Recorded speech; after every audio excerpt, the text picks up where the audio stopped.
yesterday what we have seen? We have seen about characteristic of reaction. उसमें हमने देखा था evolution of gas, next change in color, then third formation of precipitate, and last हमने देखा था change in temperature.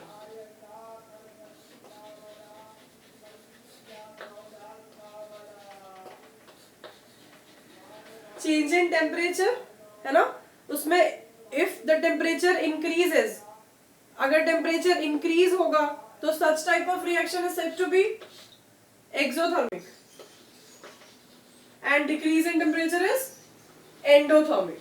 This much we have seen. हमने इसके examples भी डील किए थे. सो इसका जो कैरेक्टरिस्टिक था एक रह गया था, that is change in state. Change in state. It means if the state of reactant changes, so that also proves that reaction happens. Like candle. Candle किससे बनी होती है? wax से बनी होती है. ठीक है. So जब हम इस कैंडल को बर्न करते हैं, कंबशन होता है, तो होता क्या है बेसिकली यहाँ पे, this wax, it is solid in nature. When we start burning a candle, होगा क्या यहाँ पे, ये जो wax है ये बर्न होने के बाद H2O और CO2 प्रोड्यूस करता है प्लस लाइट एनर्जी. ओके. सो यहाँ पे जब वैक्स हम बर्न करेंगे तो H2O is water, it means ये लिक्विड स्टेट में जाएगा. एंड CO2 क्या है? CO2 गैस है. क्लियर? इसका मतलब क्या है, वैक्स जो था वो सॉलिड था, यहाँ पर केमिकल रिएक्शन हो रही है, इसलिए वैक्स दो चीजों में कन्वर्ट हो रहा है. एक है water H2O and another is CO2 which is gas. It means the solid part is converting into liquid plus gas. तो यहाँ पर क्या हो रहा है? Physical state change हो रही है. It means reaction happens. Clear? इससे easy example लेना है तो ice जब melt होगा तो क्या हो जाएगा? Water बन जाएगा, liquid water. तो हमें ice को heat करना पड़ता है या फिर simple room temperature में रखना पड़ता है. ठीक है? This is also a type of reaction, but यहाँ पर chemical change नहीं आ रहा है. क्या नहीं आ रहा है? Chemical change नहीं हो रहा है.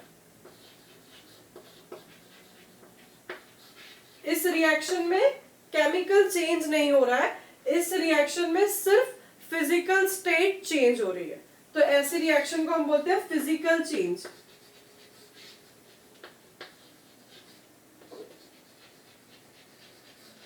ठीक है. केमिकल चेंज नहीं हो रहा है क्योंकि जो आइस है दैट इज अल्टीमेटली वाटर, है ना. अगर इसका फॉर्मूला लिखेंगे तो H2O, और जो वाटर है वाटर इज ऑल्सो H2O. तो chemical composition is same, but यहाँ पर हीट करने पर फिजिकल स्टेट चेंज हो रही है. So change in state is also one of the characteristic of chemical reaction, which led to the conclusion that a chemical reaction has taken place. Clear है? तो हमने चार कैरेक्टरिस्टिक देख लिए. फर्स्ट था evolution of gas, next formation of precipitate. Precipitate मतलब insoluble solid. उसके बाद हमने क्या देखा था? Change in colour. Change in colour में हमने KMNO4 और साइट्रिक एसिड का एग्जाम्पल डील किया था. उसके बाद change in state and change in temperature. So these 5 are the characteristic. Okay. Yash Makhija, on your video.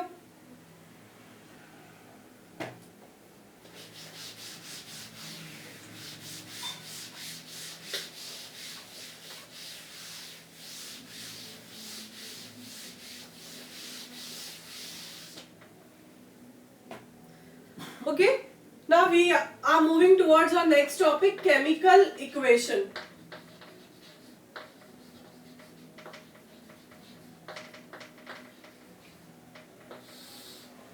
Chemical equation.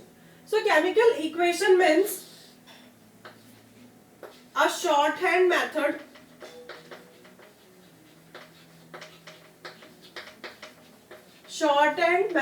of representing chemical reaction. It is a shorthand method of representing chemical reaction.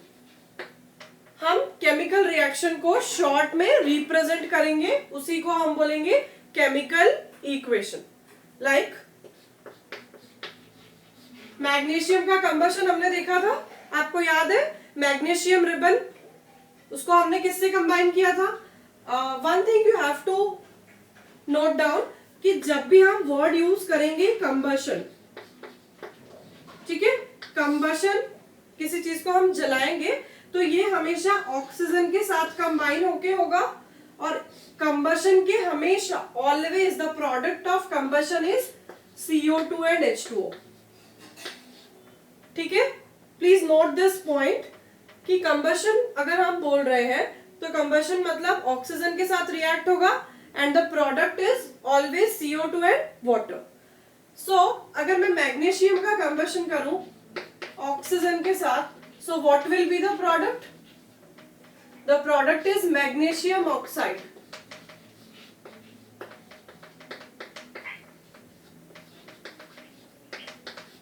Okay, this is our chemical reaction. तो इतना बड़ा लिखने से better है हम इसके symbols use करके इसको शॉर्टकट मेथड में लिखें. सो मैग्नीशियम के लिए सिंबल हो जाएगा Mg.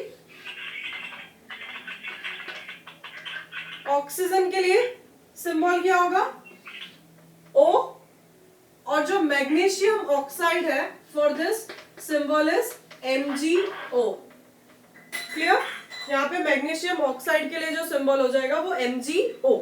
तो इतना लंबा लिखने से अच्छा शॉर्टकट में हम इसको इन द फॉर्म ऑफ सिंबल्स भी लिख सकते हैं.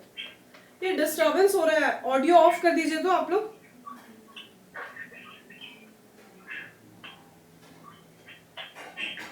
Okay, so this is a shorthand method of representing reaction. और ये जो फॉर्म है ना, जिसमें हमने रिएक्टेंट्स के सिंबल और प्रोडक्ट्स के सिंबल लिखा है, इसी को हम बोलेंगे chemical equation. So ultimately chemical equation क्या हो जाएगी? It is a shorthand method of representing chemical reaction. Clear? So this is chemical equation.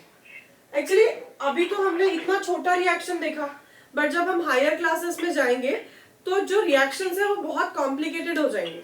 इतने बड़े रिएक्शन को ऐसे वर्ड इक्वेशन, जब हम ऐसे मेंशन करते हैं इसको हम बोलेंगे word equation.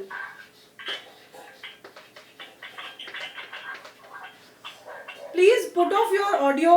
I want everybody's audio should be of. बहुत डिस्टर्बेंस हो रहा है. Of your audio.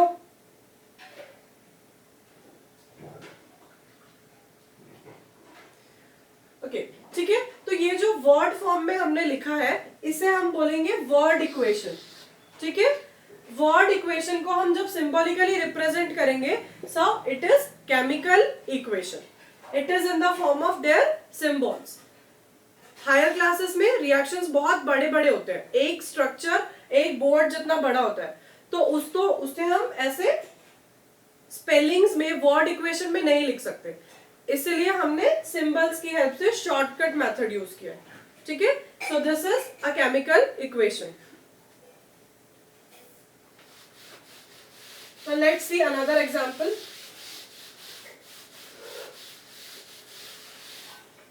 Zinc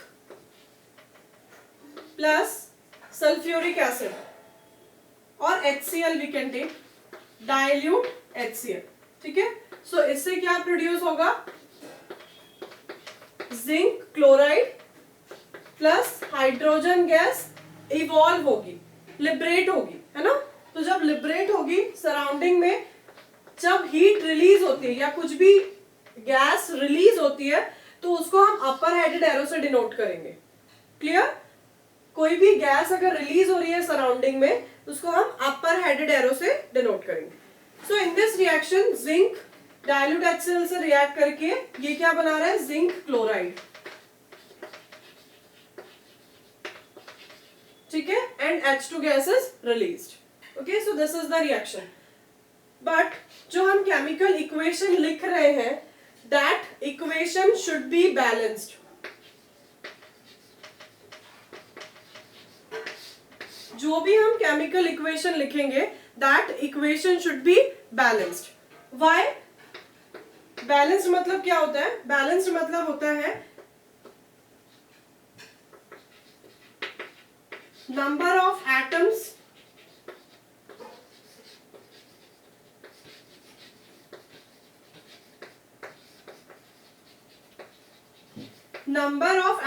of different elements on left hand side is equal to number of atoms of different element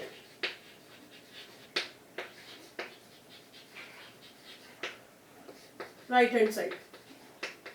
It means जितने number of atoms इस side होंगे, reactant side होंगे, उतने ही नंबर ऑफ एटम्स हमें product side भी चाहिए। Clear? मतलब रिएक्टेंट में जितने नंबर ऑफ एटम्स होंगे डिफरेंट एलिमेंट्स के, उतने ही हमें number of elements product side भी चाहिए। So this is said to be balanced chemical equation. Okay, so हम इसको बैलेंस करते हैं।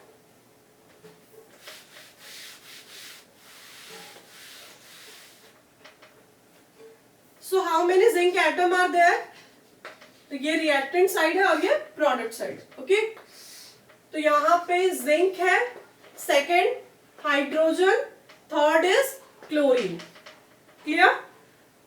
जिंक, यहाँ पर कितने एटम है जिंक के? 1। Okay, now on right hand side, it means on product side, see how many atoms of zinc? 1।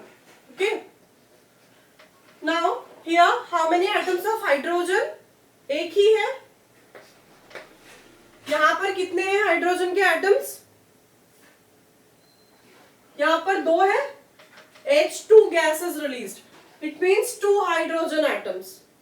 Then next, यहां पर क्लोरीन कितना है? 1।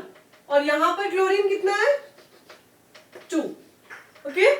So this is, तो हमें क्या करना है, हमें दोनों साइड, लेफ्ट हैंड साइड और राइट हैंड साइड, दोनों side same number of atoms चाहिए। क्लियर?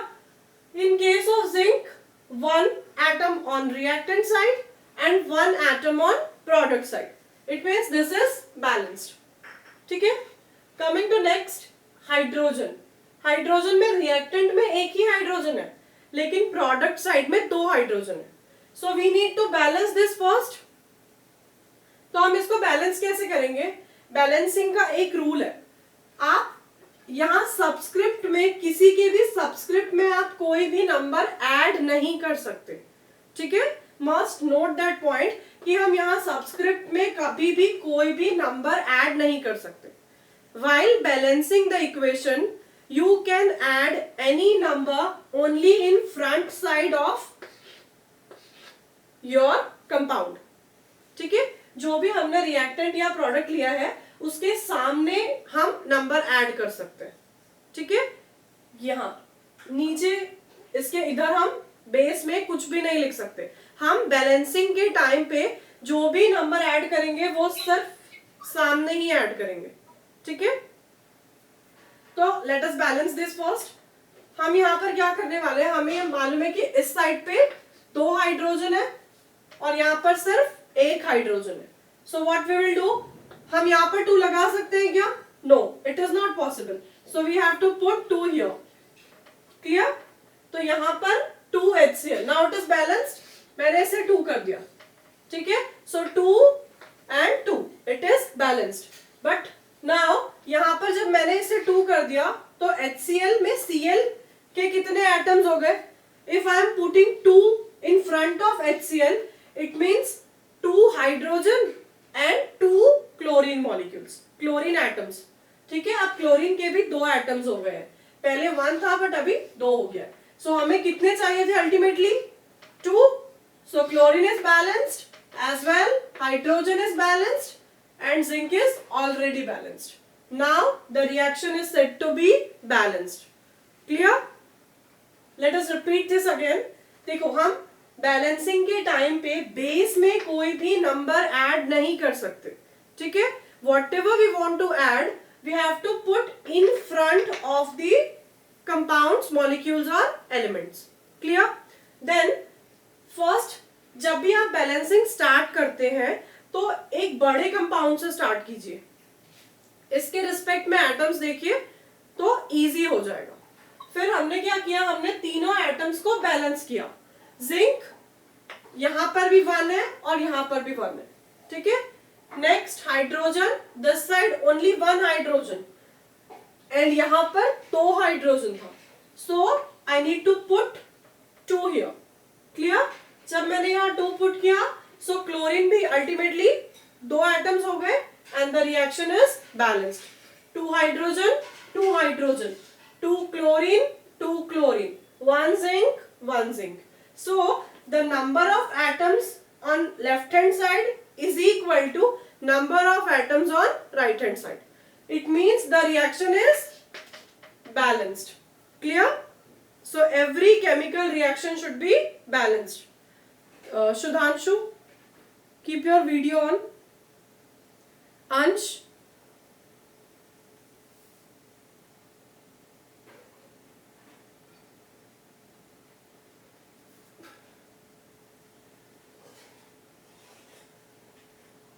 आर्या, वीडियो ऑन कीजिए अपना।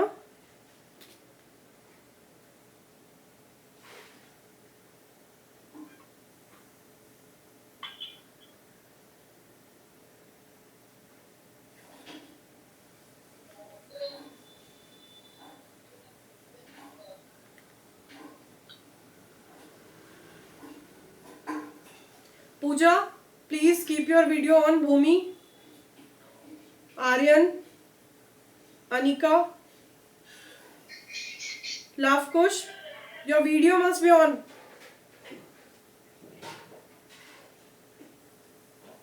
Okay, so I hope up till here you don't have any doubts. So let us move forward. The thing is, जो chemical reaction होती है, it should be balanced. Okay, why it should be balanced? Every chemical equation should be balanced. Now, what is the need? Why we are saying that chemical reaction should be balanced? हम ऐसा क्यों बोल रहे हैं? Because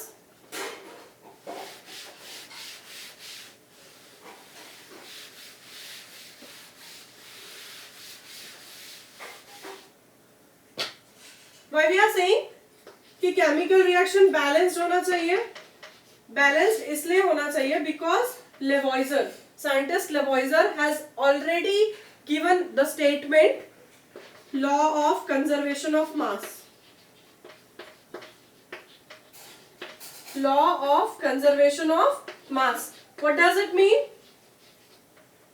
That mass can neither be created nor be destroyed. Only it converts from one form to another. तो chemical reaction में होता क्या है? Reactants products में convert होते हैं. उनका mass वही रहेगा. उतने ही atoms reactant में रहेंगे, उतने ही एटम्स प्रोडक्ट में रहेंगे, है ना? इसका मतलब जो मास है वो कांस्टेंट रहेगा. So in order to satisfy law of conservation of mass, chemical equation should always be balanced. Clear? ये क्वेश्चन आता है एग्जाम्स में, नोट कर लीजिए. Why the equation should be balanced? In order to satisfy law of conservation of mass. Clear? ये question आता है 1 मार्क के लिए. क्वेश्चन बनता है why the reaction is balanced और what is the need of balancing the reaction. So in order to satisfy law of conservation of mass. ये कौन सा लॉ है? That mass can neither be created nor be destroyed, it can only convert from one form to another. Let us take another example.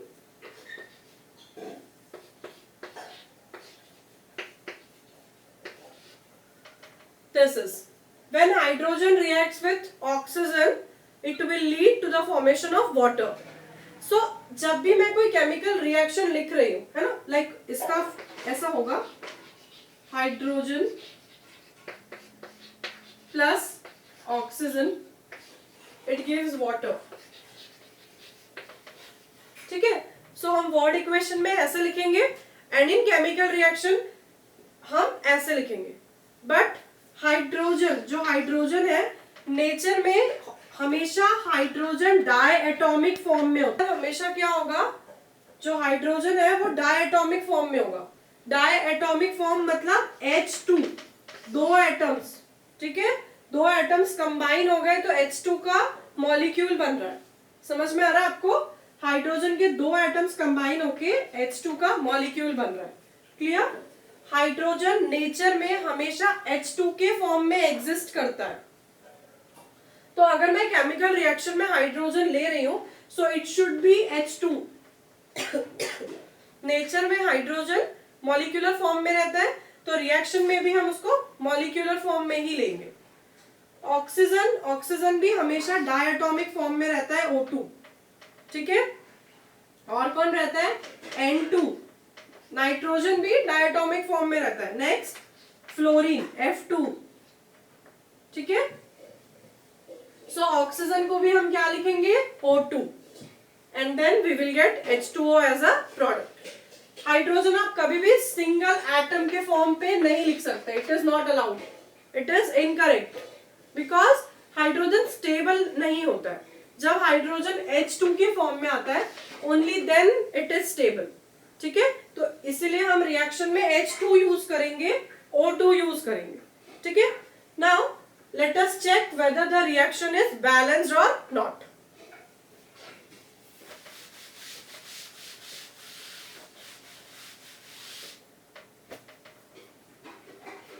So this is reactant side, this is product side.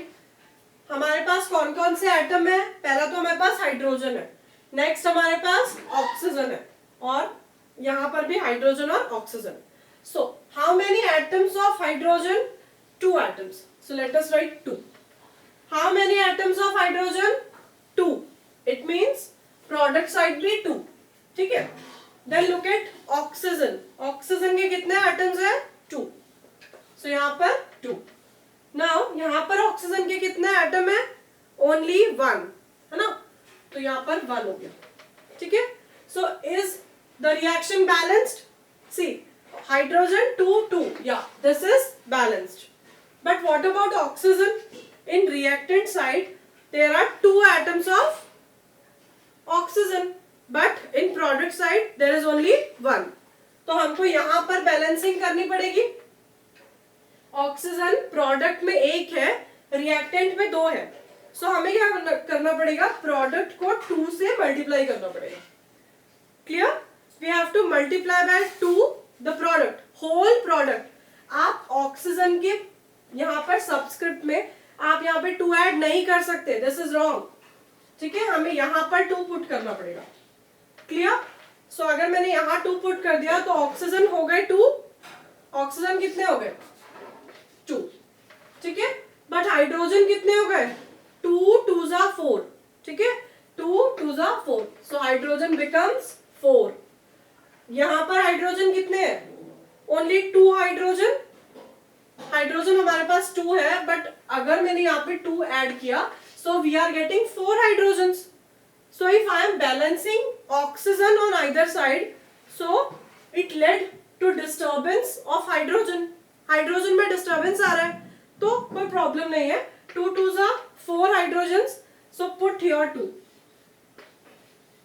ठीक है, तो 2 2 जा again 4, 2 2 जा 4 and how many oxygen, 2 oxygen. 2 2s are 4 hydrogen and 2 oxygen. Clear? And 2 oxygen. So now the reaction is balanced. Clear? Previously the reaction is unbalanced. Unbalanced मतलब पहले यहाँ पर number of atoms on both the sides are not equal. पहले यहाँ पे equal नहीं थे तो such type of reactions are said to be unbalanced chemical reaction. But हमने यहाँ पर इसको बैलेंस कर लिया है. Now both the sides contains equal number of atoms, so the reaction is balanced.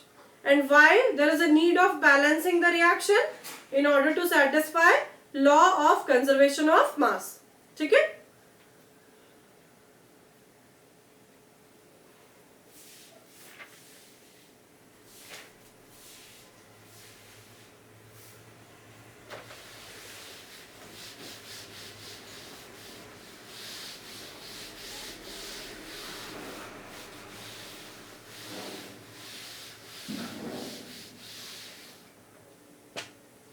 So after balancing के बाद हमें रिएक्शन को और इंफॉर्मेटिव बनाना है ना. In order to make reaction more informative we can add some important points. ठीक है, लाइक वी कैन मेंशन, हम केमिकल रिएक्शन को बैलेंस्ड करेंगे, उसके बाद रिएक्शन को मोर इंफॉर्मेटिव बनाने के लिए will add some important points, like we can mention physical states of the compound. We can mention physical state of the compound in a reaction. For example, zinc plus, we are always taking HCl, so let's take H2SO4 here. H2SO4 diluted. Okay, H2SO4 sulfuric acid. And this is zinc. So what will be the product? This zinc will combine with sulfate and we will get zinc sulfate as a product, and obviously hydrogen gas is liberated. ठीक है, तो यहाँ से क्या conclusion निकल रहा है? जब भी आप मेटल को सल्फ्यूरिक एसिड या फिर किसी भी डाइल्यूटेड एसिड के साथ रिएक्ट करते हैं तो आपको मेटल कंपाउंड मिलता है प्लस हाइड्रोजन गैस लिबरेट होती है. ठीक है, ऐसे जनरल फॉर्म में आप रिएक्शंस को याद कर सकते हैं. Whenever you are treating metal with diluted acid you will get metal compound and the hydrogen gas is liberated. ठीक है, ये हम बाद में डिटेल में पढ़ेंगे. So physical state, first we need to balance the reaction. पहले हम इसको बैलेंस कर लेते हैं.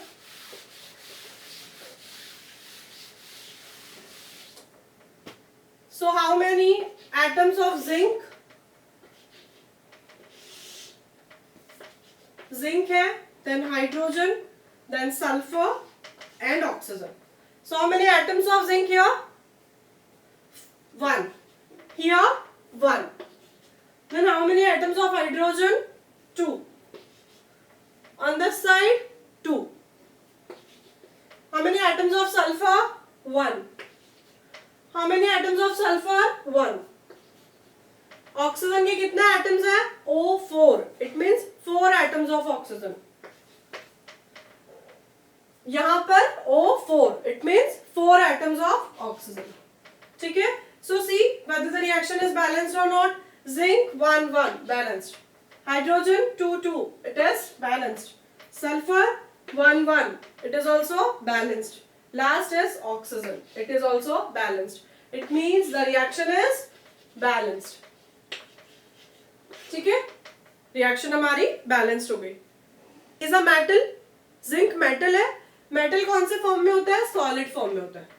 ठीक है, मेटल का जो स्टेट है, फिजिकल स्टेट, इसको हम अगर सॉलिड है तो आपको सबस्क्रिप्ट में एस लिखना है, लिक्विड है तो आपको सिर्फ एल लिखना है स्मॉल, और अगर गैसेस है तो आपको सिर्फ जी लिखना है सबस्क्रिप्ट में. ठीक है, let us see how. Zinc is a metal. So metal क्या होते हैं? सॉलिड होते हैं. तो हमने यहाँ पर एस पुट कर दिया सबस्क्रिप्ट में. Then sulphuric acid. Sulphuric acid क्या होता है? सल्फ्यूरिक एसिड लिक्विड होता है ना. सो हमें यहाँ पे एल पुट करना है. लिक्विड के लिए हम एल पुट करेंगे. Then zinc sulphate. Zinc sulphate जो कंपाउंड बन रहा है, ठीक है, सो जिंक सल्फेट सॉल्यूशन में बन रहा है तो इसको हम AQ लिखेंगे. AQ क्यों लिखेंगे? because it is aqueous solution. जो भी सॉल्यूशन वाटर में बन रहे हैं, sulphuric acid is diluted sulphuric acid. Dilute हमने किसमें किया है? वाटर में किया है. सो ऐसे सॉल्यूशंस जो वाटर में बन रहे हैं उसे हम बोलेंगे एक्वस सॉल्यूशन. तो इसका जो स्टेट हो जाएगा AQ. Clear? AQ. And last is hydrogen is gas. तो हमें यहाँ पे G लिखना है. ठीक है. सो लाइकवाइज अब ये रिएक्शन और भी ज्यादा इंफॉर्मेटिव हो गया है. By looking at the reaction one can able to see whether the reactant are solid और लिक्विड. तो zinc metal is solid, sulphuric acid liquid, zinc sulphate aqueous, hydrogen is gas. Okay, so this is all for